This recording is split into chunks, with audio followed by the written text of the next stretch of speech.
Bom dia, meus irmãos. Que a paz de Cristo esteja com todos vocês. Muito bom estar na presença do Senhor, logo no primeiro dia da semana pela manhã, no domingo, para celebrar ao nosso Deus e glorificá-lo pelo seu amor e pela sua bondade sobre as nossas vidas. A minha expectativa hoje é poder expor um trecho da Epístola aos Hebreus com os irmãos, iniciando agora nesse culto matinal e concluindo no culto vespertino com a bênção e a graça do Senhor nosso Deus. O tema de hoje é aspectos da fé de Abraão. Para isso, eu já convido você, por gentileza, a abrir a sua Bíblia em Hebreus capítulo 11.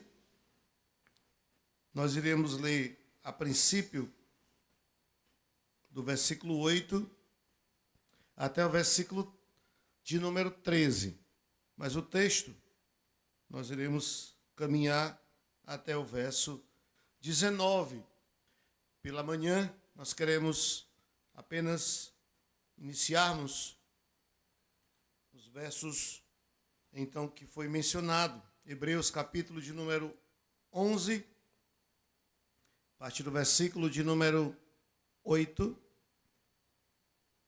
Quem trouxe sua Bíblia, levanta assim, por favor. Mais alto. Amém. Ainda tem alguns irmãos que ainda não trazem a Bíblia, né? Faça isso, tá bom? Não deixe de trazer sua Bíblia quando vier ao templo para adorar ao Senhor. Hebreus capítulo de número 11, a partir do versículo 8. Pela fé, Abraão, quando chamado, obedeceu, a fim de ir para um lugar que devia receber por herança, e partiu sem saber aonde ia. Pela fé, peregrinou na terra da promessa, como em terra alheia, habitando em tendas com Isaque e Jacó, herdeiros com ele da mesma promessa, porque aguardava a cidade que tem fundamentos, da qual Deus é o arquiteto e edificador. Pela fé também a própria Sara recebeu poder para ser mãe, não obstante o avançado de sua idade, pois teve por fiel aquele que lhe havia feito a promessa. Por isso também de um, aliás, já amortecido, saiu uma posteridade tão numerosa como as estrelas do céu e inumerável como a areia que está na praia do mar. Todos estes morreram na fé, sem ter obtido as promessas, vendo-as, porém, de longe, e saudando-as, e confessando que eram estrangeiros e peregrinos sobre a terra. Que o Senhor possa aplicar em nosso coração a sua bendita palavra nesse momento. Vamos orar ao Senhor? Pai, te damos graça, porque a tua palavra é a verdade, porque a tua palavra é viva e eficaz.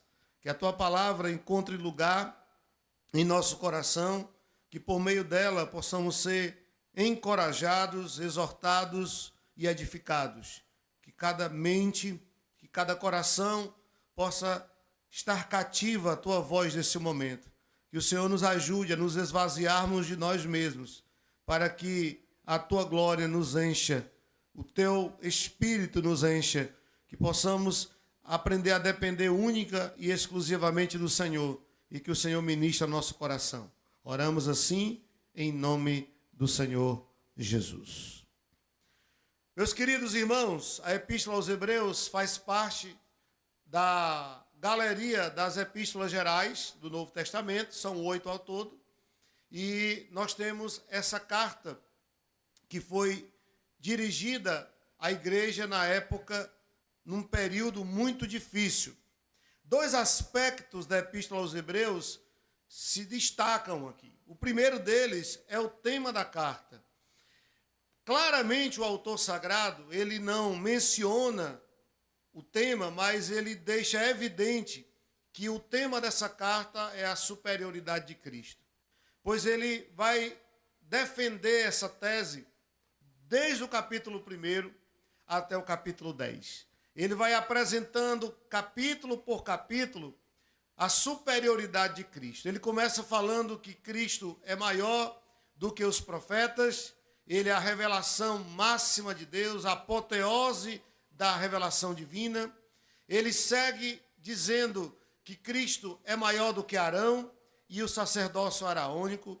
Ele diz que Cristo é maior do que o próprio Abraão, que Cristo é maior do que os anjos, que Cristo é maior do que a lei, é maior do que Moisés, Cristo é maior do que o templo, Cristo é maior do que todos os sacrifícios da lei. Então ele vai trazendo essa argumentação, mostrando que Cristo é superior, mostrando que Cristo está acima de tudo e de todos. E por que ele sentiu a necessidade de mostrar a superioridade de Cristo? Porque ele dirige essa carta, ele endereça essa carta a cristãos que estavam desanimados. Alguns deles estavam, inclusive, pensando em voltar para o judaísmo. Porque a vida de um cristão nessa época não era uma vida fácil. Era uma vida cheia de muitos obstáculos, de muitas perseguições. Esse era um tempo onde o cristianismo era considerado como uma religião inimiga do judaísmo, inimiga do Império Romano, e não havia lugar em que os cristãos pudessem se sentir seguros, porque em todo lugar eles eram hostilizados, tinham seus bens expoliados, perdiam a família, eram perseguidos por causa da sua fé em Cristo. Então, muitos desses cristãos estavam desanimados e pensando em desistir da fé cristã e voltar ao judaísmo. O autor, então, empreende esse tratado com o objetivo de encorajá-los a não desanimarem, a não desistirem da fé no Senhor Jesus. E nada melhor para isso do que bons exemplos de fé. Por isso, o capítulo 11 inteiro, nós conhecemos como a galeria dos heróis da fé. O autor vai tratar sobre a fé e ele vai apresentar exemplos vívidos, principalmente do Antigo Testamento. Haja vista que eles estavam querendo voltar para o judaísmo. E ele então vai apresentar exemplos vívidos de uma fé verdadeira, mostrando que é possível, mesmo em meio a um contexto hostil, a um mundo que é contrário a nós e a nossa fé, permanecer firme na fé, permanecer fiel às nossas convicções de fé. Por isso, o capítulo 11 dessa carta. Nesse capítulo, o autor vai falar sobre a fé. E, a bem da verdade, ele começa logo mostrando a natureza da fé. O que é a fé? Então, os 3 primeiros versículos da carta, ele vai apresentar, não era a proposta dele definir a fé, mas ele vai apresentar a natureza da fé. Se você puder acompanhar comigo, ele vai dizer o seguinte: ora, a fé é a certeza de coisas que se esperam, a convicção de fatos que se não veem. Pois pela fé os antigos obtiveram um bom testemunho. Pela fé entendemos que foi o universo formado pela palavra de Deus, de maneira que o visível veio a existir das coisas que não aparecem. Então perceba você que o objetivo dele é, primeiro, fundamentar a fé. O que é a fé? A fé é uma teoria? A fé é uma ideia? Não. A fé é algo real, que pode ser visto na vida desses homens e mulheres que viveram pela fé.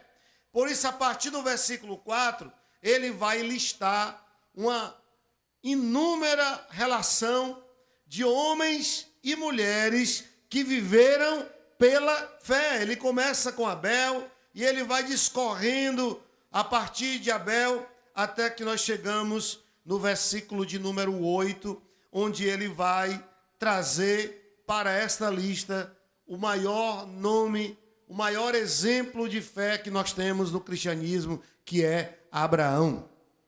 Abraão, ele não postula aqui como um grande homem de fé apenas, mas Abraão, ele é considerado pela própria Bíblia como o pai da fé, porque ele foi o primeiro a crer sem ver, sem contemplar. Ele realmente acreditou, ele confiou na palavra de Deus.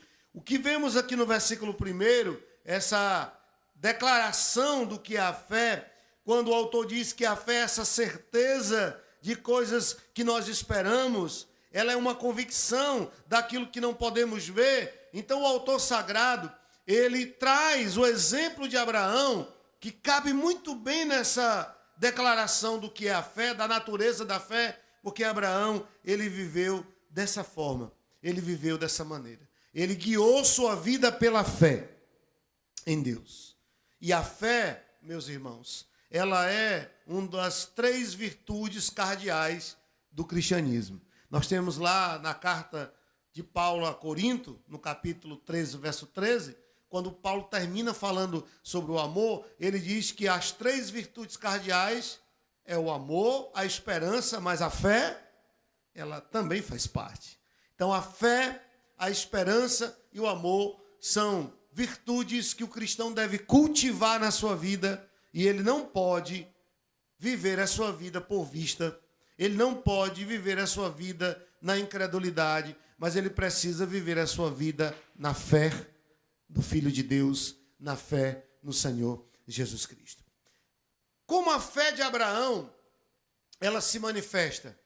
Quais são os aspectos dessa fé que tem muito a nos ensinar hoje, já que nós estamos pensando acerca da fé de Abraão? Eu quero destacar para os irmãos alguns aspectos desta fé que tem tanto a nos inspirar, que tem tanto a nos desafiar a também vivermos por fé. E o primeiro aspecto é que a fé de Abraão é uma fé que se arrisca. O que o versículo 8 nos diz é exatamente isso. Pela fé, Abraão, quando chamado, obedeceu a fim de ir a um lugar que devia receber por herança e partiu sem saber aonde ia.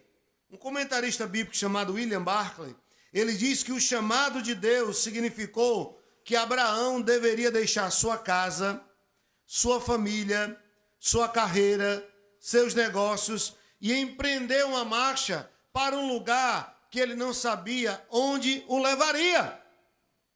Ele não sabia o destino final dessa caminhada, dessa trajetória. Então Abraão, ele caminha, né? Ele caminha pela fé e não por vista, mas por fé. E ele abre mão de tudo.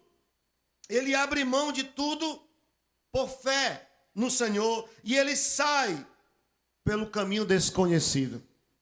Ele sai pelo caminho como errante, sem saber onde esse caminho o levaria. E é verdade, meus irmãos, que no melhor de nós sempre se abriga algum temor, algum receio, algum medo. Sempre se abrigará no melhor de nós algo desse tipo. Mas Abraão foi um homem que viveu por fé. Abraão não recebeu nenhuma garantia. Ele não recebeu nenhuma garantia que essa caminhada seria uma caminhada de sucesso.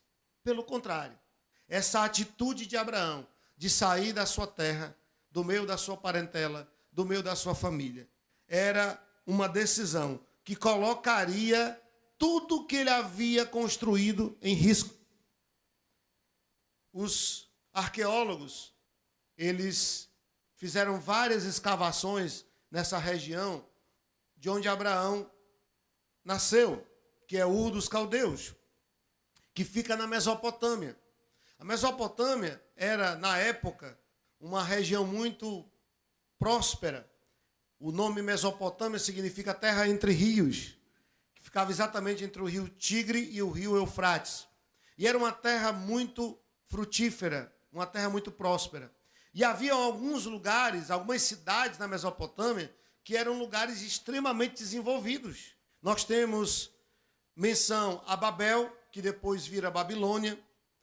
Nós temos menção no norte a Nínive, que era uma grande cidade onde o profeta Jonas foi enviado para pregar arrependimento a essa cidade. E nós temos Ur dos Caldeus, que ficava no sul da Mesopotâmia. E alguns sítios arqueológicos que foram instalados ali nessa região dão conta de que existiam edificações da época de Abraão, na época de Abraão, de até 3 andares. Nós estamos falando aqui de, basicamente, quase 6.000 anos antes de Cristo. Nós estamos falando de muito tempo atrás. E já haviam edificações de 3 pavimentos na época de Abraão. Então, era uma cidade desenvolvida.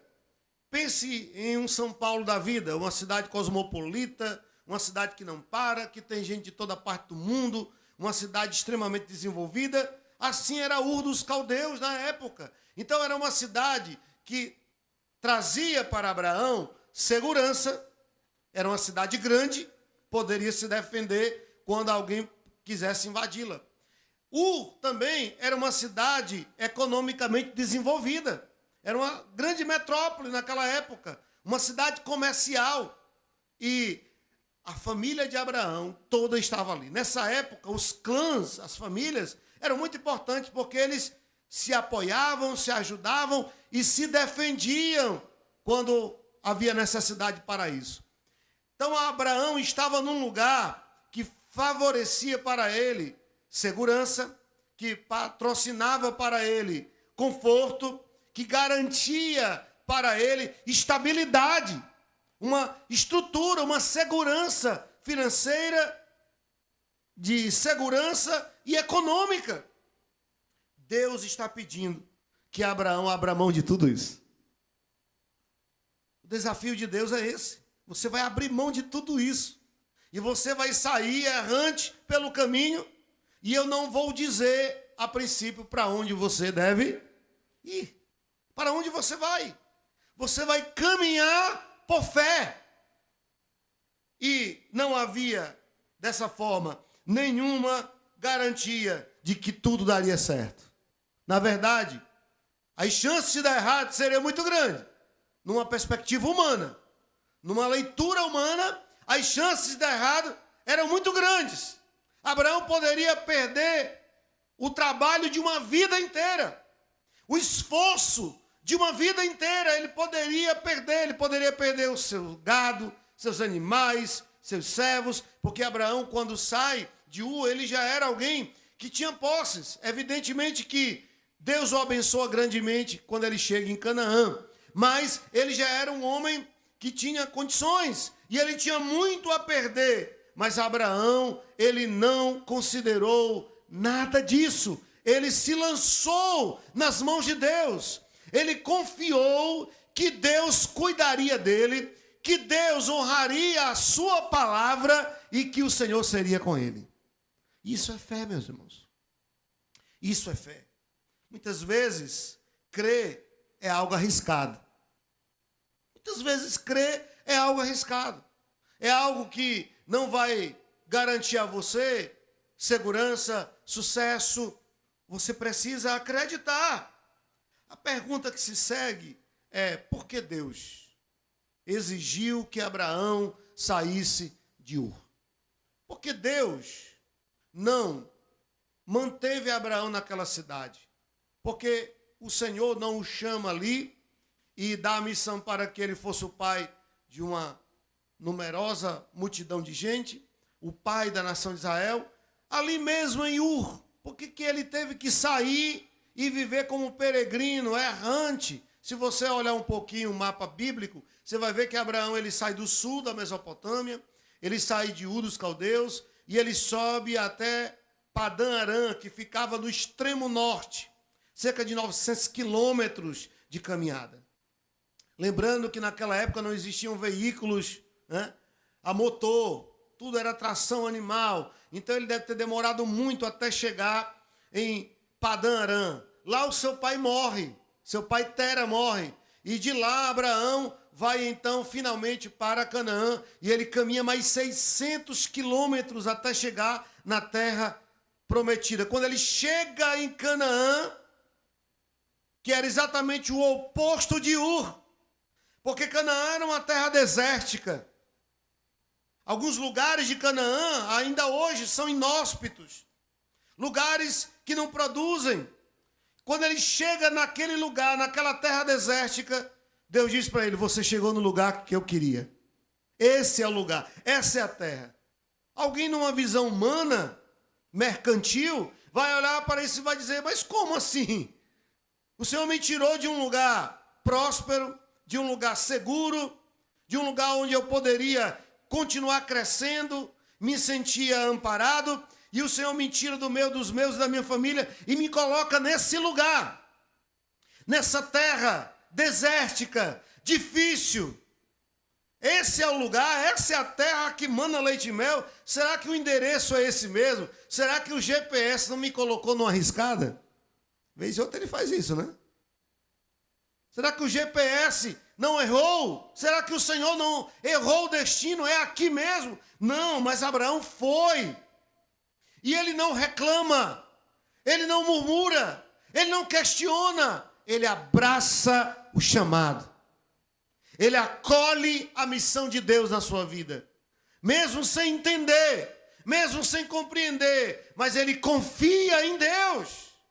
E isso é fé, meus irmãos. É confiar que Deus é fiel. É confiar que Deus está conosco, que Deus é poderoso. É Ele que nos guia no caminho, é Ele que nos guarda na caminhada, e nós dependemos somente dEle. E respondendo essa pergunta retórica que eu fiz, por que Deus não abençoou Abraão em Ur? Por que Deus manda Abraão sair da sua terra? Nós temos algumas ideias acerca dessa ordem de Deus. E a primeira delas é que o Senhor, com essa ordem, estava ensinando Abraão a depender dele.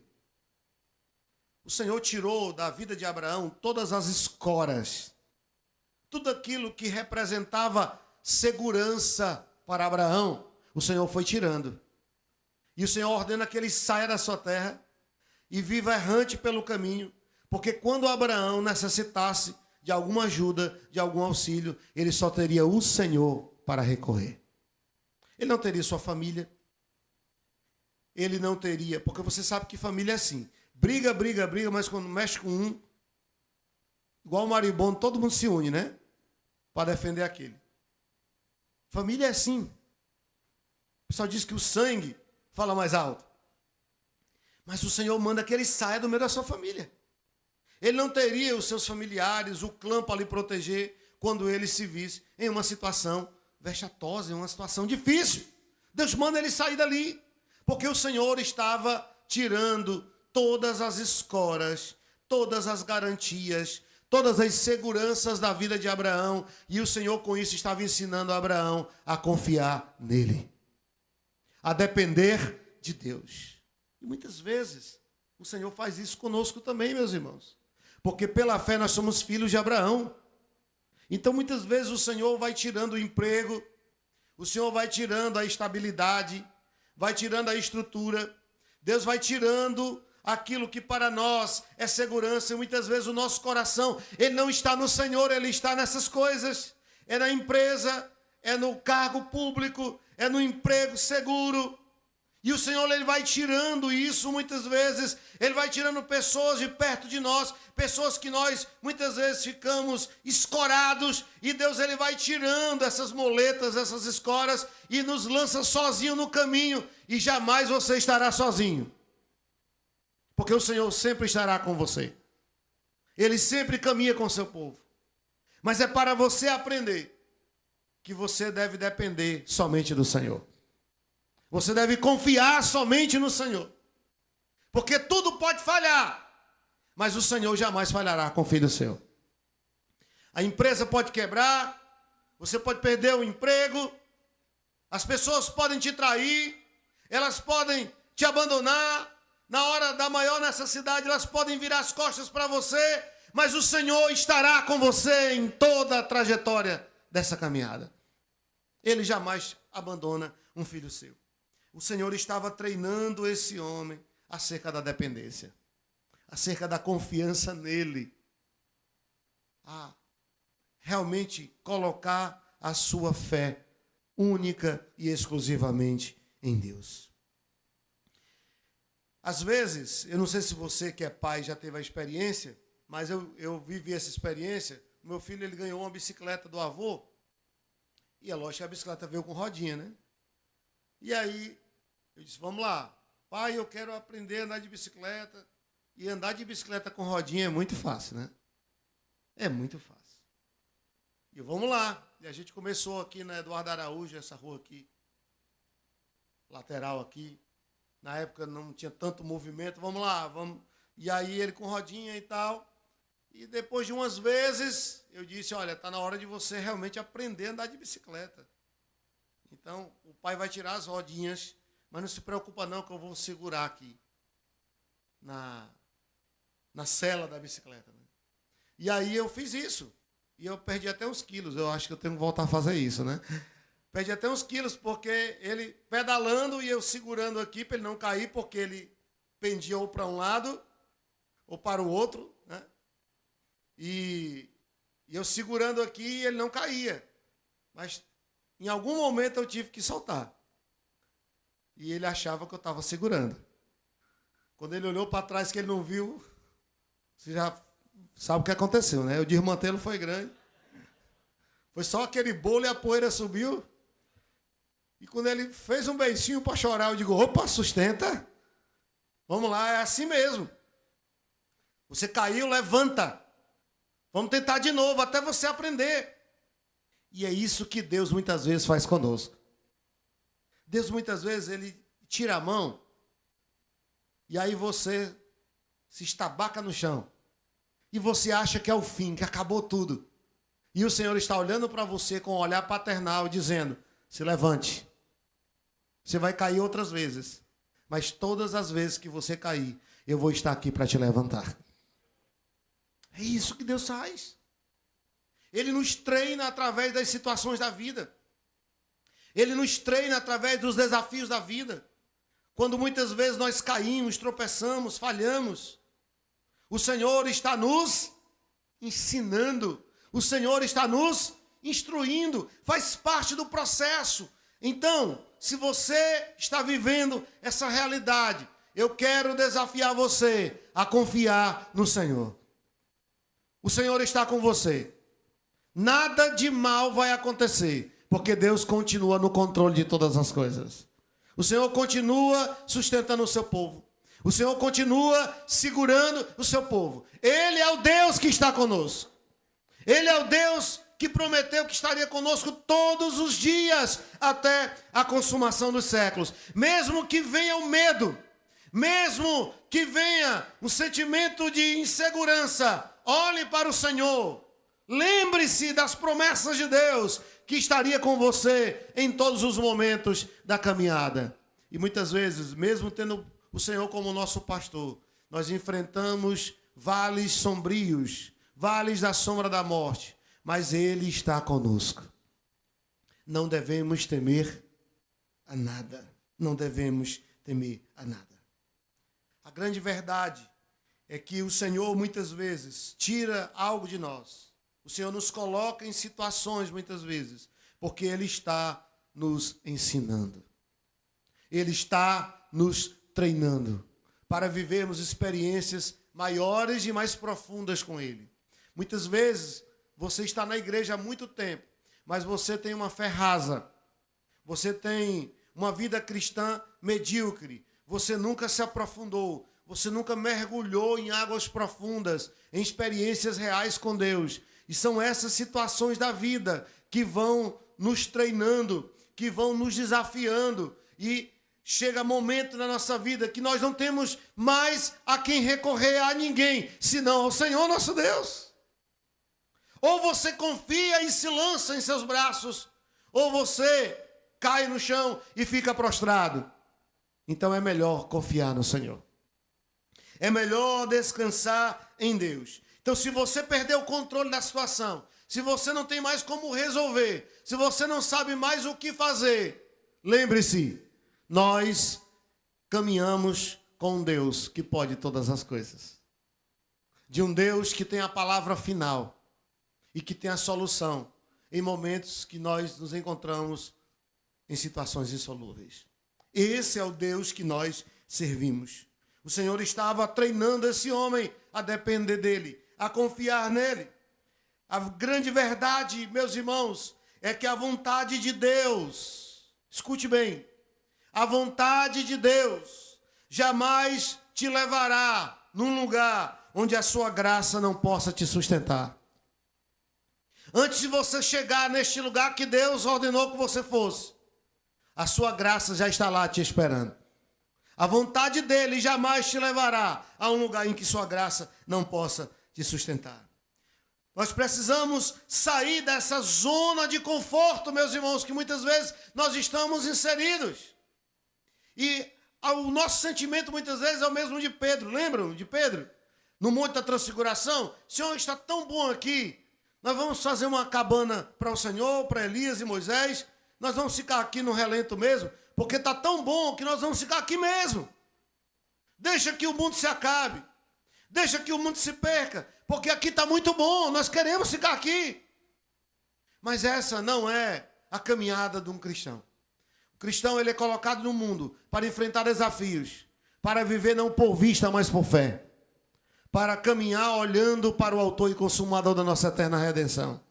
Não é para aquilo que o mundo pode nos dar, para aquilo que a estrutura financeira, econômica ou algo do tipo possa nos favorecer, mas é confiar e depender de Deus.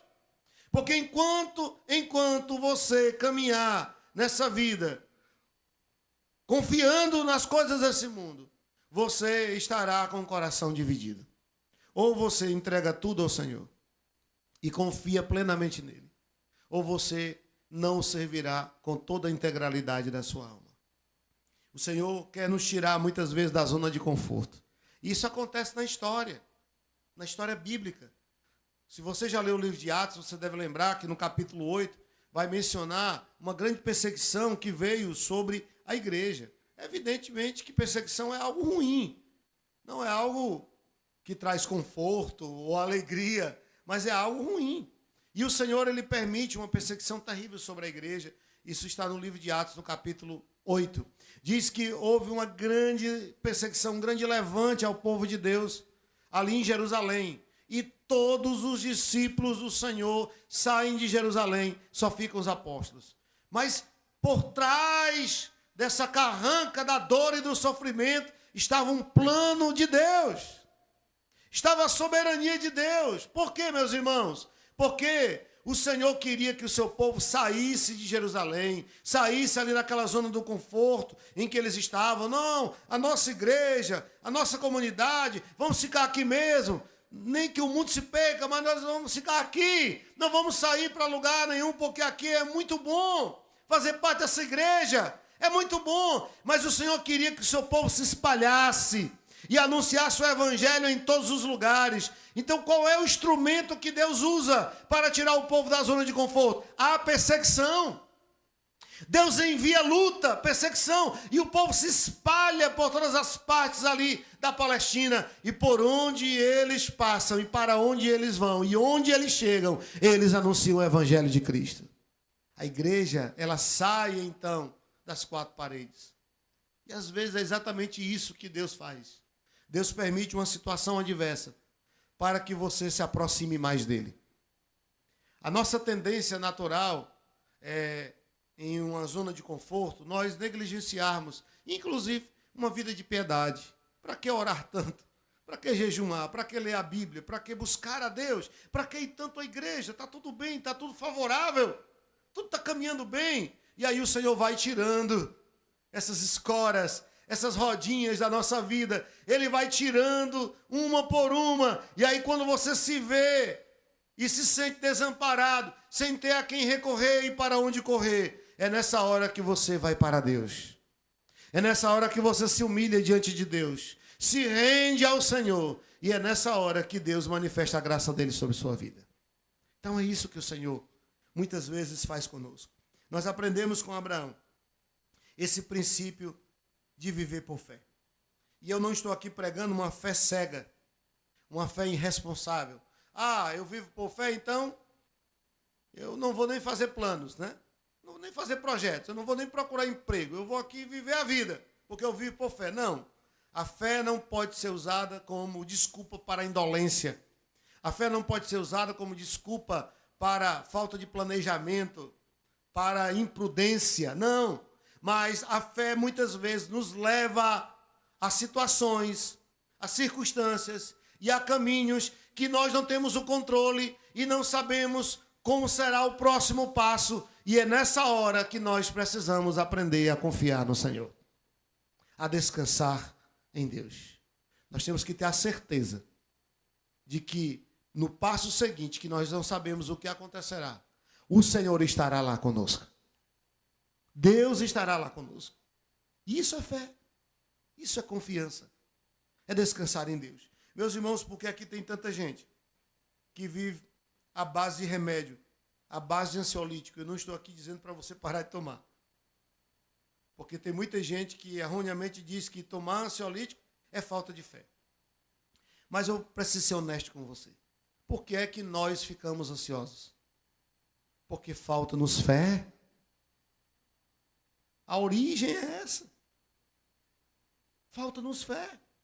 Se nós realmente confiarmos no Senhor, nós não ficaremos ansiosos. Porque nós sabemos e saberemos que o Senhor estará conosco.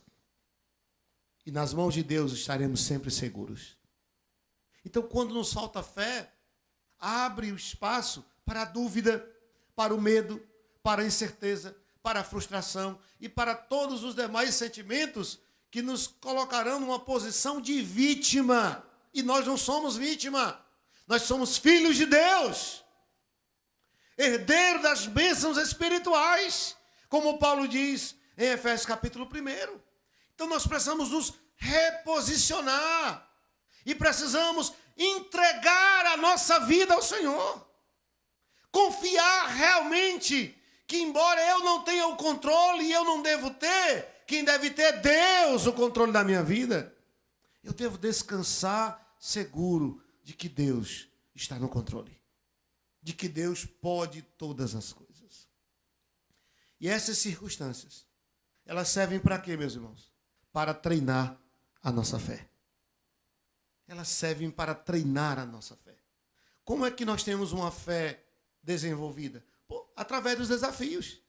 Se está tudo bem, se está tudo favorável, para que confiar? Para que crer? Mas quando Deus vai tirando de nós, da nossa vida, aquilo que para nós é segurança, nós corremos para Ele e nós aprendemos a descansar em Deus. Então o Senhor, Ele nos treina muitas vezes como a águia treina os seus pintões. Você já viu como é o treinamento da águia? A águia, quando vai construir o ninho para os seus filhotes, para os seus pintões, ela pega galhos com espinhos. É interessante porque ela usa galhos com espinhos, porque é uma forma também de proteger os seus filhotes. Mas é interessante porque ela coloca os espinhos para dentro do ninho.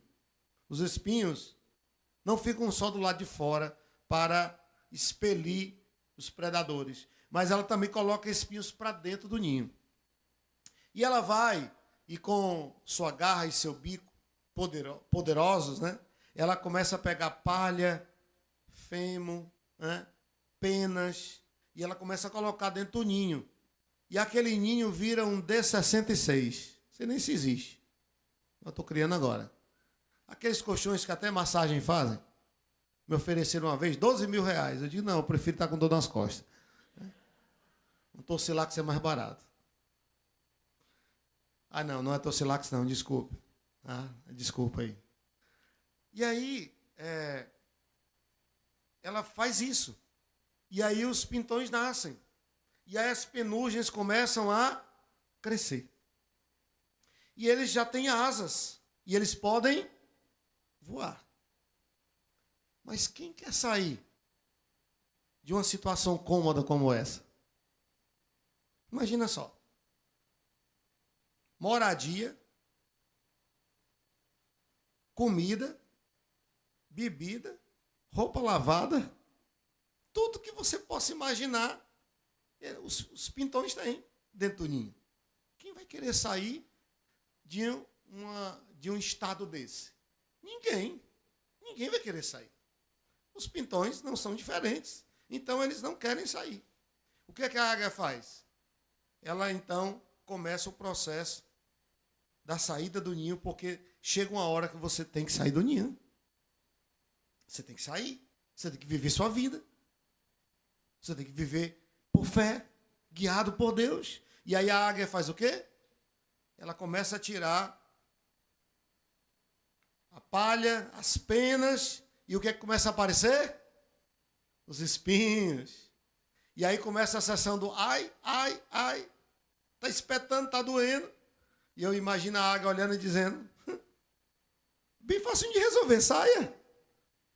Saia. Mas mesmo assim os pintões não saem.